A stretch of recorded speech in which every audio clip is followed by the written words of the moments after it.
ਦੋਸਤੋ ਪੰਜਾਬੀ ਟ੍ਰਿਬਿਊਨ ਦੇ ਰੋਜ਼ਾਨਾ ਪ੍ਰੋਗਰਾਮ ਵੇਲੇ ਦੀ ਗੱਲ ਵਿੱਚ ਤੁਹਾਡਾ ਸਵਾਗਤ ਹੈ। ਮੈਂ ਆਤਿਸ਼ ਗੁਪਤਾ ਤੁਹਾਡੇ ਸਾਹਮਣੇ ਹਾਜ਼ਰ ਹਾਂ ਤੇ ਅੱਜ ਅਸੀਂ ਗੱਲ ਕਰਾਂਗੇ ਇਤਿਹਾਸਕ ਕਿਸਾਨੀ ਕੌਲ ਦੇ ਵੱਧਦੇ ਪਸਾਰ ਬਾਰੇ। ਜੀ ਹਾਂ ਦੋਸਤੋ, ਅੱਜ ਦੇ ਅਸੀਂ ਪ੍ਰੋਗਰਾਮ ਦੀ ਸ਼ੁਰੂਆਤ ਕਰਾਂਗੇ ਦੇਸ਼ ਦੇ ਅੰਨਦਾਤਾ ਤੋਂ, ਜੋ ਕਿ ਆਪਣੇ ਹੱਕਾਂ ਲਈ ਪੋਹ ਦੀਆਂ ਠੰਡੀਆਂ ਰਾਤਾਂ ਵਿੱਚ ਦਿੱਲੀ ਬਾਰਡਰ ਤੇ ਬੈਠਾ ਕੇਂਦਰ ਸਰਕਾਰ ਦੇ ਖੇਤੀ ਵਿਰੋਧੀ ਕਾਨੂੰਨਾਂ ਦੇ ਖਿਲਾਫ ਸੰਘਰਸ਼ ਕਰ ਰਿਹਾ। ਪਰ ਕੇਂਦਰ ਸਰਕਾਰ ਇਨ੍ਹਾਂ ਕਿਸਾਨਾਂ ਦੀ ਕਿਸੇ ਵੀ ਮੰਗ ਵੱਲ ਧਿਆਨ ਦੇਣ ਲਈ ਕੋਈ ਤਿਆਰ ਨਹੀਂ ਹੈ। ਇਹ ਕਿਸਾਨ ਦੀ ਸਾਰੀਆਂ ਮੰਗਾਂ ਨੂੰ ਅਣਗੌਲਿਆ ਕਰਦੀ ਆ ਰਹੀ ਹੈ। ਕੇਂਦਰ ਸਰਕਾਰ ਇਹ ਭੁੱਲ ਚੁੱਕੀ ਹੈ ਵੀ ਕਿ ਭਾਰਤ ਦੇਸ਼ ਦੇ ਕਿਸਾਨਾਂ ਦੀ ਦੇਸ਼ ਦੀ ਇੱਕ ਬਹੁਤ ਵੱਡੀ ਦੇਣ ਹੈ। ਇਸੇ ਕਿਸਾਨ ਨੇ ਜਿਹੜਾ ਹੈਗਾ ਭਾਰਤ ਦੇਸ਼ ਨੂੰ ਆਪਣੇ ਪੈਰਾਂ 'ਤੇ ਖੜਨ ਦੇ ਯੋਗ ਜਿਹੜਾ ਹੈਗਾ ਬਣਾਇਆ ਹੈਗਾ। ਹਾਂਜੀ ਦੋਸਤੋ, ਅਸੀਂ ਦੱਸਣਾ ਚਾਹਾਂਗੇ 1947 'ਚ ਦੇਸ਼ ਦੀ ਆਜ਼ਾਦੀ ਤੋਂ ਬਾਅਦ ਭਾਰਤ ਦੇਸ਼ ਨੂੰ ਕਈ ਵਸਤੂਆਂ ਦੀ ਜਿਹੜੀ ਪ੍ਰਾਪਤੀ ਲਈ ਹੋਰਨਾਂ ਮੁਲਕਾਂ ਦੇ ਅੱਗੇ ਝੁਕਣਾ ਪੈਂਦਾ ਸੀ, ਜਿਸ 'ਚ ਮੁੱਖ ਸੀਗੀ ਦੇਸ਼ ਦੇ ਅਨਾਜ ਬਾਰੇ, ਜਿਸ ਲਈ ਭਾਰਤ ਦੇਸ਼ ਨੂੰ ਹੋਰਨਾਂ ਮੁਲਕਾਂ ਅੱਗੇ ਗੋਡੇ ਟੇਕਦੇ ਹੋਏ ਝੁਕਣਾ ਪੈਂਦਾ ਸੀ ਅਤੇ ਉਹ ਹੋਰਨਾਂ ਮੁਲਕਾਂ ਤੋਂ ਅਨਾਜ ਮੰਗਵਾ ਕੇ ਭਾਰਤ ਦੇਸ਼ 'ਚ ਅਨਾਜ ਦੀ ਪੂਰਤ ਜਿਹੜੀ ਹੈਗੀ ਕਰਨੀ ਪੈਂਦੀ ਸੀ। 1960 ਤੋਂ ਬਾਅਦ ਭਾਰਤ ਦੇਸ਼ ਦੇ ਕਿਸਾਨਾਂ ਨੇ ਜਿਹੜਾ ਸੀ ਇੱਕ ਹਰਿਤ ਕ੍ਰਾਂਤੀ ਜਦੋਂ ਆਈ ਆ, ਉਦੋਂ ਭਾਰਤ ਦੇ ਕਿਸਾਨਾਂ ਨੇ ਇੱਕ ਕਿਸਾਨੀ ਦੇ ਵਿੱਚ ਮਸ਼ੀਨੀਕਰਨ ਕੀਤਾ, ਵਧੀਆ ਬੀਜਾਂ ਦੇ ਨਾਲ ਖੇਤੀਬਾੜੀ ਨੂੰ ਇੱਕ ਨਵਾਂ ਸਿਸਟਮ ਜਿਹੜਾ ਸੀਗਾ ਪ੍ਰਦਾਨ ਕੀਤਾ। ਉਸ ਤੋਂ ਬਾਅਦ ਭਾਰਤ ਦੇਸ਼ ਦੇ ਵਿੱਚ ਜਿਹੜੀ ਅਨਾਜ ਦੀ ਥੁੜ ਸੀਗੀ ਉਹ ਖਤਮ ਹੋਣੀ ਸ਼ੁਰੂ ਹੋ ਗਈ ਅਤੇ ਭਾਰਤ ਦੇਸ਼ ਜਿਹੜਾ ਸੀ ਅਨਾਜ ਲਈ ਦੂਜੇ ਦੇਸ਼ਾਂ 'ਤੇ ਨਿਰਭਰ ਕਰਦਾ ਸੀ, ਉਹ ਨਿਰਭਰ ਕਰਨਾ ਬੰਦ ਹੋ ਗਿਆ। ਹਾਂਜੀ, ਅਸੀਂ ਦੱਸਣਾ ਚਾਹਾਂਗੇ ਇਸ ਨਾਲ ਜਿੱਥੇ ਭਾਰਤ ਦੇਸ਼ ਹੋਰਨਾਂ ਸੂਬਿਆਂ 'ਤੇ ਹੋਰਨਾਂ ਮੁਲਕਾਂ 'ਤੇ ਅਨਾਜ ਲਈ ਨਿਰਭਰ ਹੋਣਾ ਬੰਦ ਹੋਇਆ, ਉੱਥੇ ਹੀ ਭਾਰਤ ਦੇਸ਼ ਦੇ ਵਿੱਚ ਅਨਾਜ ਦਾ ਭੰਡਾਰਨ ਵੀ ਜਿਹੜਾ ਹੈਗਾ ਵੱਡੇ ਪੱਧਰ 'ਤੇ ਹੋਣ ਲੱਗਾ ਅਤੇ ਭਾਰਤ ਦੇਸ਼ ਅਨਾਜ ਦੀ ਜਿੰਨੀ ਲੋੜ ਸੀ ਉਸ ਤੋਂ ਬਾਅਦ ਵੀ ਜਿਹੜਾ ਸੀ ਕਣਕ ਅਤੇ ਝੋਨਾ ਭਾਰਤ ਦੇਸ਼ ਕੋਲ ਬਚਨ ਸੀਗਾ ਲੱਗ ਪਿਆ। ਜੀ ਹਾਂ, ਇਸ ਸੰਘਰਸ਼ ਵਿੱਚ ਮੁੱਖ ਭੂਮਿਕਾ ਜਿਹੜੀ ਸੀ ਪੰਜਾਬ, ਹਰਿਆਣਾ ਅਤੇ ਉੱਤਰ ਪ੍ਰਦੇਸ਼ ਦੇ ਕਿਸਾਨਾਂ ਦੀ ਰਹੀ ਹੈ ਅਤੇ ਉਹਨਾਂ ਨੇ ਜਿਹੜਾ ਭਾਰਤ ਦੇਸ਼ ਦੀ ਕਿਸਾਨੀ ਨੂੰ ਇੱਕ ਨਵਾਂ ਮੋੜ ਦਿੱਤਾ, ਇੱਕ ਨਵਾਂ ਰਾਹ ਜਿਹੜਾ ਸੀਗਾ ਦਿੱਤਾ। ਉਸੇ ਦੇ ਚੱਲਦਿਆਂ ਅੱਜ ਭਾਰਤ ਦੇਸ਼ ਅੰਨਦਾਤਾ ਜਿਹੜਾ ਹੈਗਾ ਪੂਰਾ ਵਿਸ਼ਵ ਦੇ ਵਿੱਚ ਪ੍ਰਸਿੱਧ ਹੈਗਾ। ਭਾਰਤ ਦੀ ਕਿਸਾਨੀ ਨੂੰ ਪੂਰੇ ਵਿਸ਼ਵ ਦੇ ਵਿੱਚ ਜਿਹੜਾ ਹੈਗਾ ਸਰਾਹਿਆ ਜਾਂਦਾ, ਉਹਦੀ ਸ਼ਲਾਘਾ ਕੀਤੀ ਜਾਂਦੀ ਹੈ। ਅਤੇ ਅਸੀਂ ਤੁਹਾਨੂੰ ਨਾਲ ਹੀ ਦੱਸਣਾ ਚਾਹਾਂਗੇ ਵੀ ਕਿ ਕਿਵੇਂ ਭਾਰਤ ਦੇਸ਼ ਦੀ ਕਿਸਾਨੀ ਨਾਲ ਧੱਕਾ ਹੁੰਦਾ ਰਿਹਾ।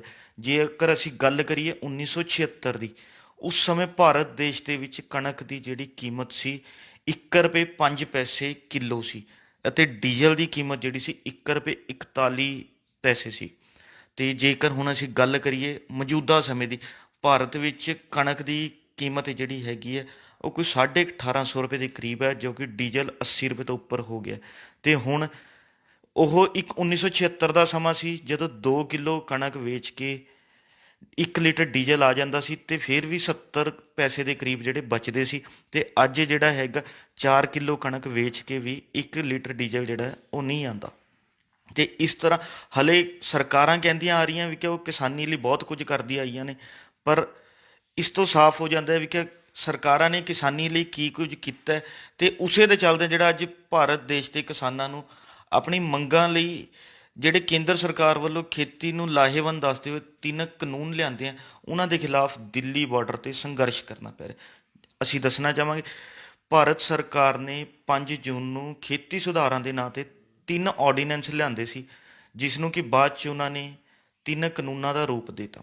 ਇਹਨਾਂ ਦੇ ਵਿਰੋਧ 'ਚ ਪੰਜਾਬ ਦੇ ਕਿਸਾਨਾਂ ਵੱਲੋਂ ਪਹਿਲੇ ਦਿਨ ਤੋਂ ਸੰਘਰਸ਼ ਜਿਹੜਾ ਹੈਗਾ ਕੀਤਾ ਜਾ ਰਿਹਾ ਹੈ। ਇਹਨਾਂ ਨੂੰ ਖੇਤੀ ਵਿਰੋਧੀ ਕਾਨੂੰਨ ਦੱਸਿਆ ਜਾ ਰਿਹਾ, ਪਰ ਕੇਂਦਰ ਸਰਕਾਰ ਨੇ ਕਿਸਾਨਾਂ ਦੀ ਕਿਸੇ ਗੱਲ ਨੂੰ ਧਿਆਨ ਵਿੱਚ ਨਾ ਰੱਖਦਿਆਂ ਇਹਨਾਂ ਆਰਡੀਨੈਂਸਾਂ ਨੂੰ ਕਾਨੂੰਨ ਦਾ ਜਿਹੜਾ ਅਮਲੀ ਜਾਮਾ ਦੇ ਦਿੱਤਾ। ਉਹਦੇ ਖਿਲਾਫ ਕਿਸਾਨਾਂ ਵੱਲੋਂ 24 ਸਤੰਬਰ ਤੋਂ ਸੰਘਰਸ਼ ਵਿੱਢਿਆ ਗਿਆ ਪੰਜਾਬ 'ਚ। ਪਹਿਲਾਂ ਉਹਨਾਂ ਨੇ ਰੇਲਾਂ ਰੋਕੀਆਂ, 25 ਸਤੰਬਰ ਤੋਂ ਇਸ ਸੰਘਰਸ਼ ਨੂੰ ਜਿਹੜਾ ਹੈ ਹੋਰ ਤੇਜ਼ ਕਰਤਾ। ਲਗਭਗ ਪੰਜਾਬ ਦੀਆਂ ਸੜਕਾਂ ਤੋਂ ਸ਼ੁਰੂ ਹੋਇਆ ਸੰਘਰਸ਼ ਹਰਿਆਣਾ, ਉੱਤਰ ਭਾਰਤ ਅਤੇ ਫਿਰ ਪੂਰੇ ਦੇਸ਼ ਦੇ ਵਿੱਚ ਪਹੁੰਚ ਚੁੱਕਿਆ ਸੀ। ਅਤੇ ਉਸ ਤੋਂ ਬਾਅਦ ਜਦੋਂ ਫਿਰ ਵੀ ਕੇਂਦਰ ਸਰਕਾਰ ਕਿਸਾਨਾਂ ਦੀ ਕਿਸੇ ਗੱਲ ਵੱਲ ਧਿਆਨ ਦੇਣ ਲਈ ਤਿਆਰ ਨਹੀਂ ਸੀ, ਤਾਂ ਕਿਸਾਨਾਂ ਨੇ 26 ਅਤੇ 27 ਨਵੰਬਰ ਨੂੰ ਬੜੇ ਸ਼ਾਂਤਮਈ ਢੰਗ ਨਾਲ ਦਿੱਲੀ ਦੇ ਵਿੱਚ ਧਰਨਾ ਦੇਣ ਦਾ ਐਲਾਨ ਕੀਤਾ। ਪਰ ਕੇਂਦਰ ਸਰਕਾਰ ਨੇ ਕਿਸਾਨਾਂ ਨੂੰ ਰੋਕਣ ਲਈ ਰਾਹ ਦੇ ਵਿੱਚ ਬਹੁਤ ਤਰ੍ਹਾਂ ਦੀ ਜਿਹੜੀ ਸੀ ਰੁਕਾਵਟਾਂ ਤਿਆਰ ਕੀਤੀਆਂ। ਮੁੱਖ ਤੌਰ 'ਤੇ ਉਹਦੇ ਵਿੱਚ ਹਰਿਆਣਾ ਸਰਕਾਰ ਨੇ ਕਿਸਾਨਾਂ ਨੂੰ ਰੋਕਣ ਲਈ ਕਈ ਤਰ੍ਹਾਂ ਦੀ ਜਿਹੜੀ ਰੁਕਾਵਟਾਂ ਖੜੀਆਂ ਕੀਤੀਆਂ, ਈਵਨ ਕਿ ਸੜਕਾਂ ਤੱਕ ਪੱਟ ਦਿੱਤੀਆਂ ਗਈਆਂ। ਪਰ ਕਿਸਾਨ ਜਿਹੜੇ ਸੀ ਉਸ ਸੰਘਰਸ਼ ਨੂੰ ਅਮਲੀ ਰੂਪ ਦੇਣ ਲਈ ਪਿੱਛੇ ਨਾ ਹਟੇ ਤੇ ਅੱਗੇ ਵੱਧਦੇ ਗਏ।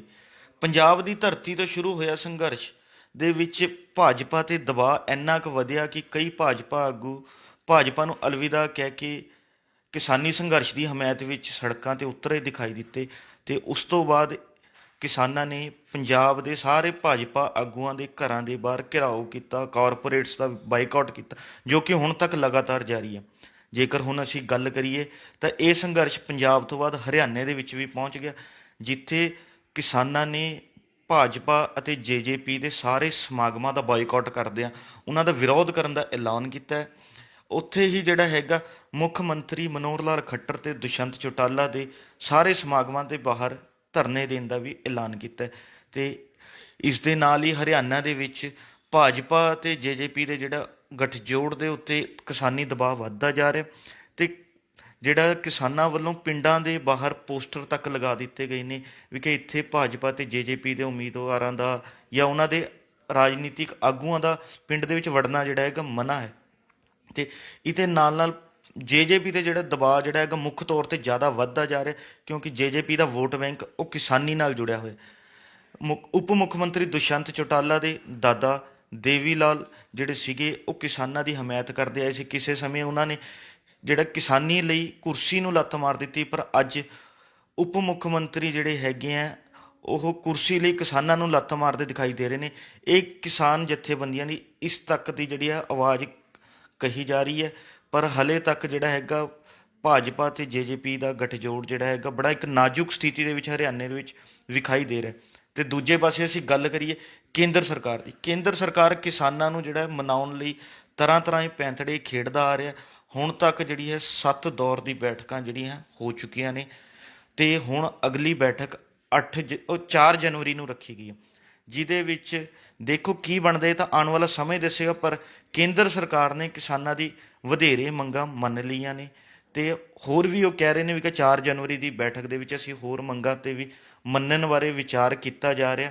ਕੀ ਉਹ ਕਿਸਾਨਾਂ ਦੀ ਮੰਗਾਂ ਨੂੰ ਮੰਨਦੇ ਨੇ ਇਹ ਤਾਂ ਆਉਣ ਵਾਲਾ ਸਮਾਂ ਹੀ ਦੱਸੇਗਾ। ਪਰ ਕਿਸਾਨੀ ਸੰਘਰਸ਼ ਇਸ ਸਮੇਂ ਸ਼ਾਂਤਮਈ ਢੰਗ ਨਾਲ ਪਿਛਲੇ ਲੰਬੇ ਸਮੇਂ ਤੋਂ ਦਿੱਲੀ ਦੀ ਬਰੂਹਾਂ ਤੇ ਚੱਲ ਰਿਹਾ ਹੈ ਤੇ ਉਸ ਨੂੰ ਜਿਹੜਾ ਹੈ ਕਮਜ਼ੋਰ ਕਰਨ ਲਈ ਕੇਂਦਰ ਸਰਕਾਰ ਵੱਲੋਂ ਕਈ ਤਰ੍ਹਾਂ ਦੇ ਜਿਹੜੇ ਪੈਂਤੜੇ ਖੇਡੇ ਜਾ ਰਹੇ ਨੇ, ਕਈ ਤਰ੍ਹਾਂ ਦੀ ਸਾਜ਼ਿਸ਼ਾਂ ਰਚੀਆਂ ਜਾ ਰਹੀਆਂ ਨੇ। ਕਦੇ ਇਸ ਨੂੰ ਖਾਲਿਸਤਾਨੀ ਮਾਓਵਾਦੀਆਂ ਦਾ ਸੰਘਰਸ਼ ਦੱਸਿਆ ਜਾਂਦਾ ਹੈ ਤੇ ਕਦੇ ਇਸ ਨੂੰ ਅੱਤਵਾਦੀਆਂ ਦਾ ਨਾਮ ਦਿੱਤਾ ਜਾਂਦਾ, ਪਰ ਇਹ ਉਹਨਾਂ ਕਿਸਾਨਾਂ ਦਾ ਸੰਘਰਸ਼ ਹੈ ਜਿਨ੍ਹਾਂ ਨੇ ਦੇਸ਼ ਨੂੰ ਆਜ਼ਾਦੀ ਤੋਂ ਬਾਅਦ ਇੱਕ ਨਵਾਂ ਰੂਪ ਦਿੱਤਾ ਸੀਗਾ। ਹੋਰਨਾਂ ਮੁਲਕਾਂ ਤੇ ਨਿਰਭਰ ਹੋਣ ਦੀ ਥਾਂ ਤੇ ਆਪਣੇ ਪੈਰੀ ਆਪ ਖੜਨ ਦਾ ਜਿਹੜਾ ਸੀਗਾ ਯੋਗ ਬਣਾਇਆ ਸੀ ਇਹਨਾਂ ਕਿਸਾਨਾਂ ਨੇ। ਅੱਜ ਉਹੀ ਕਿਸਾਨ ਆਪਣੇ ਹੱਕਾਂ ਨੇ ਜਿਹੜਾ ਹੈਗਾ ਦਿੱਲੀ ਬਾਰਡਰ ਤੇ ਬੈਠੇ ਸੰਘਰਸ਼ ਕਰ ਰਹੇ ਨੇ। ਹੁਣ ਵੇਖਣ ਵਾਲੀ ਗੱਲ ਇਹ ਰਹੇਗੀ ਕੇਂਦਰ ਸਰਕਾਰ ਕਿਸਾਨਾਂ ਦੀ ਮੰਗਾਂ ਨੂੰ ਕਿੰਨਾ ਕੁ ਮੰਨਦੀ ਹੈ ਜਾਂ 4 ਜਨਵਰੀ ਨੂੰ ਹੋਣ ਵਾਲੀ ਮੀਟਿੰਗ ਦੇ ਵਿੱਚ ਕੀ ਨਿਕਲ ਕੇ ਆਉਂਦਾ ਹੈ ਉਹ ਤਾਂ ਆਉਣ ਵਾਲਾ ਸਮਾਂ ਹੀ ਦੱਸੇਗਾ। ਜੇਕਰ ਉਸ ਮੀਟਿੰਗ ਵਿੱਚ ਕੁਝ ਨਹੀਂ ਨਿਕਲਦਾ ਤਾਂ ਕਿਸਾਨਾਂ ਵੱਲੋਂ ਇਸ ਸੰਘਰਸ਼ ਨੂੰ ਇੱਕ ਨਵਾਂ ਰੂਪ ਦਿੱਤਾ ਜਾਏਗਾ। ਚਾਹੇ ਉਹਦੇ ਵਿੱਚ ਇੱਕ ਟਰੈਕਟਰ ਮਾਰਚ ਦਿੱਲੀ ਵਿੱਚ ਐਲਾਨੇ ਗਏ ਨੇ ਵੀ ਕਿ ਉਹ 26 ਜਨਵਰੀ ਨੂੰ ਗਣਤੰਤਰ ਦਿਵਸ 'ਤੇ ਦਿੱਲੀ ਵਿੱਚ ਟਰੈਕਟਰ ਮਾਰਚ ਕਰਨਗੇ ਤੇ ਹੋਰ ਜੋ ਵੀ ਹੋਏਗਾ ਇਹ ਕਿਸਾਨੀ ਦਾ ਕਹਿਣਾ ਵੀ ਕਿ ਉਹ 4 ਜਨਵਰੀ ਦੀ ਮੀਟਿੰਗ ਤੋਂ ਬਾਅਦ ਅਗਲਾ ਸੰਘਰਸ਼ ਐਲਾਨ ਕਰਨਗੇ। ਕੱਲ੍ਹ ਨੂੰ ਇਸੇ ਸਮੇਂ ਇੱਕ ਨਵੇਂ ਵਿਸ਼ੇ ਦੇ ਨਾਲ, ਨਵੇਂ ਮੁੱਦੇ ਦੇ ਨਾਲ, ਕਿਸਾਨੀ ਸੰਘਰਸ਼ ਦੇ ਨਾਲ ਜੁੜੀਆਂ ਨਵੀਆਂ ਗੱਲਾਂ ਲੈ ਕੇ ਤੁਹਾਡੇ ਸਾਹਮਣੇ ਹਾਜ਼ਰ ਹੋਵਾਂਗੇ ਪ੍ਰੋਗਰਾਮ ਵੇਲੇ ਦੀ ਗੱਲ ਵਿੱਚ। ਧੰਨਵਾਦ।